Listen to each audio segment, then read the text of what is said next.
多谢稍安来看一个较轻松的消息，在地人在地前要讲乌昂床，4月份到6月份，这是乌昂床这个鱼季已经来啊。今日嘛有好消息，今年头一尾乌昂床由宜兰所有的渔船啊，去得到这个头香，这个早起已经起来，重量更加接近270公斤。这个公营的比赛是一向拢有南东港、北所有的讲法，两大乌昂床的产地呢，这争夺。全国的头一尾乌昂床，是讲伊的定义无啥共款，共款是毋若爱超过180公斤，爱佫是活鱼啊，这较有挑战性。厉害是今年这个尊主嘛是旧年所有头一尾乌昂床的尊主，变成所有史上头一位连总的得主。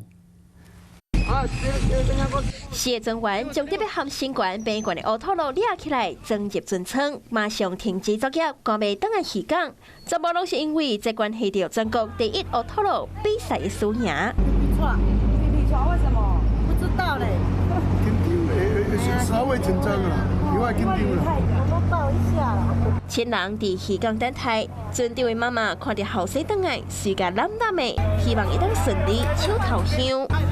在发668号渔船总员做伙将乌托路掠登的渔港，4月到6月乌托路季开始，张宜兰就传出好消息。就很高兴啊，然后大家都手忙脚乱，当下没有想太多，想说应该是就是有中鱼，不知道是黑尾鱼上来，上来的时候才知道是黑尾鱼。掠到乌托路工作人员马上将冰角挖出来。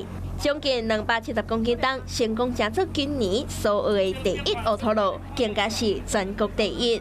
这个季节，俗语讲南东港、北所有两大山区烧水无烧娘，是讲上重要的是重量拢爱超过180公斤，而且钓起来时阵拢必须爱是活鱼，准则、期限也有鱼种嘛拢有差，更高挑战性。230以上哦。活鱼吗？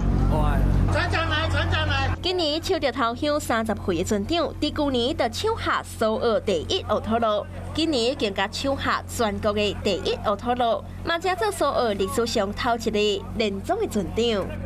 Hello， 我是庄宇杰。想要抢先掌握最及时的新闻资讯吗？赶快订阅、按赞、开启小铃铛，锁定华视新闻 YouTube 频道。